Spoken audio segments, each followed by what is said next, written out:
birateye agahinda kandi birateye umubabaro ku nkuru y'incamugongo twumvise ku munsi w'ejo igenekerezo rya 18 ruheshi 2026.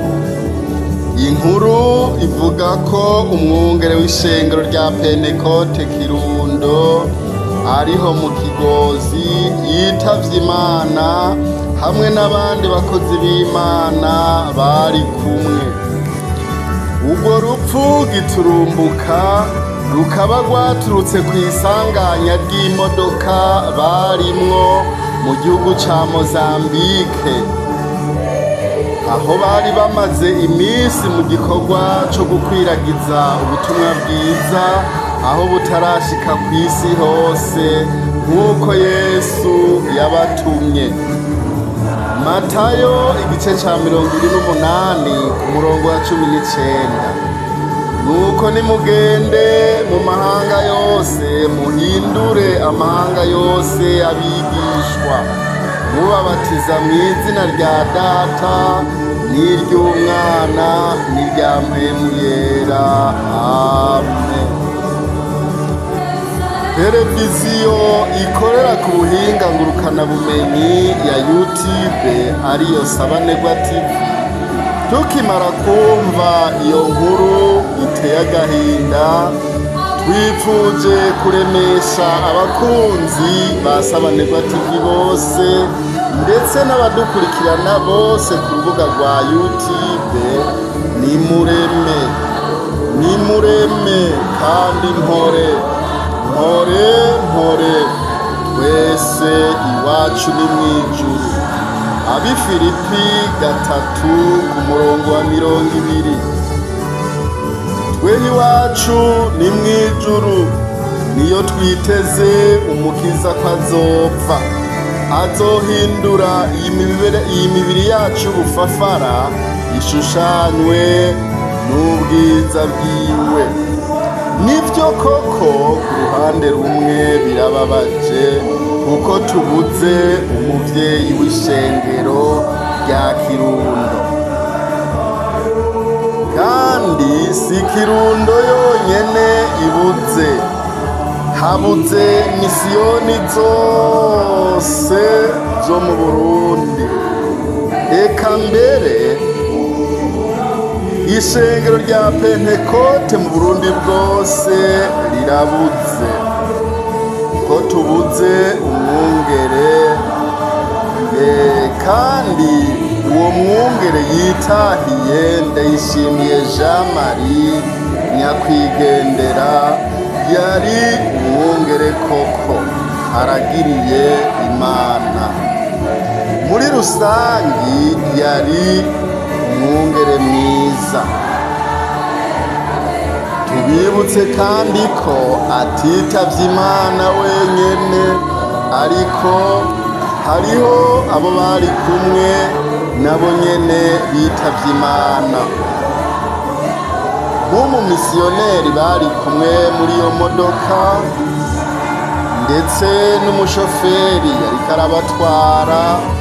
Abo nabo nyene bahise bitaba Imana muri iryo sanganya ry'iyo modokari barimwo. Hari n'abandi bakozi b'Imana bakomeretse bariko baravurirwa mu bitaro byo muri ico gihugu nyene ca Mozambique. Ikintu gitangaje benshi baguma bavuga ko nuko uwo mengo yarabizi, kuko nta gihe cari giheze ahanuye ishengero aribwira ko mu gihe rifashe urugendo ryova muhira risenze. Yagize ati umuntu wese akwiye gusengera iherezo ryiwe akazosozera neza, akazosozera nk'uko abagororotsi basozera. Arababwira ati uvuye muhira uzoza uva muhira usenze, mu gihe ufashe urugendo uzoza ugenda usenze. Birumva birumvikana ko ryari ihishurirwa ridasanzwe, kandi ni koko Imana yacu yavuze ngo ntakizokora itabanje kwibira akabanga abasabyi bayo ivugisha. Kuko harya umuntu w'Imana naho atomenya isaha canke umunsi azopfirako, ariko mpwemu yera aramera nk'umuhishurira, akamenya ibiharimwo, akiyeza, akitunganya, ndetse akagira n'uko ahanura ishengero. Muri rusangi wumvise impanuro yari amaze iminsi ahanura ishengero, birumvikana ko Imana yariko iramutegura. Murumva ko yahanuye ishengero ati umuntu wese yari akwiye gusengera iherezo ryiwe. Mu gihe ufashe urugendo uzogende usenze. Ico twobarira abadukurikirana kuri runo rubuga rwa Sabanegwa TV nuko twese twokwama tugavye, kuko tutazi umunsi canke isaha nuko Yesu yabivuze. Ni koko igihe kizogera inzamba y'Imana ivuge, Yesu aze kutujana iwe mw'ijuru, hatagira urupfu canke ibindi bigeragezo. Ariko inzamba igitebaganye kuvuga, urupfu rushobora kuza rukakunyakura rukakujana, kuko narwo nyene ruri mu bigize irembo ridushikana mw'ijuru. Nuko rero umuntu wese yarakwiye kwama yiyubara, akama yiteguye, akama agavye, kuko urupfu ruza giturumbuka. Umuntu w'Imana iyo agiye kuryama ntabazi ko azovyuka. Ivyo niko twari dukwiye twese kwama twavyiteguriye. Mu gihe ugiye kuryama ukamenya ko vyoshoboka ko ejo hawe hatazobaho.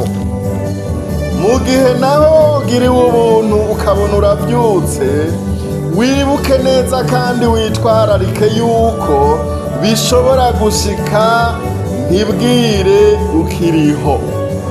Nico gituma dushishikarira kubwira abadukurikirana kuri no rubuga rwa Sabanegwa TV, ico Yesu yavuze n'ukuri, dukwiye kwama tugavye mu gihe gikwiye no mu kidakwiye, tukama twiteguye, kuko inzamba izovuga giturumbuka, n'urupfu ruza giturumbuka.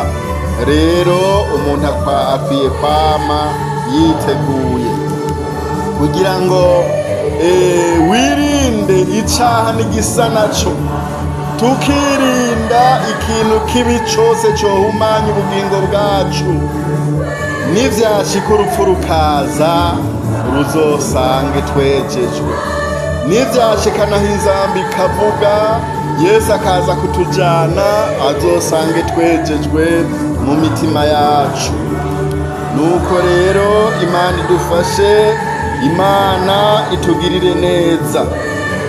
Hanyuma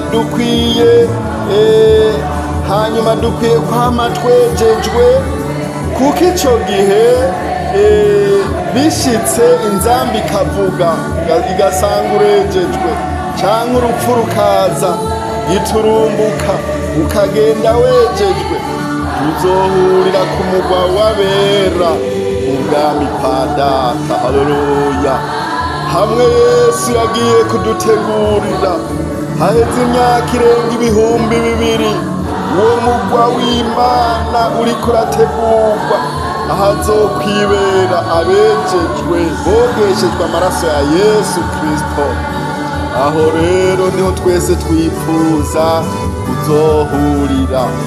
Rero mureme bene data, ndabaremesheje umuvyeyi ni koko turamubuze, ariko abana bariko baratwitangira imbere, abana bariko baratwitangira imbere, natwe turi inyuma turiko turagenda. Ijambo ry'Imana riravuga ngo hahirwa abapfa bapfiriye mu mwami, wegome kugira ngo baruhuke imibabaro. Rema ngo aca aravyemeza, wegome kugira ngo baruhuke imibabaro. Umukozi w'Imana aratashe, umugeni wa Yesu aratashe, umukozi w'Imana aratashe, agiye kuruhuka imibabaro, agiye kuruhuka ubutame.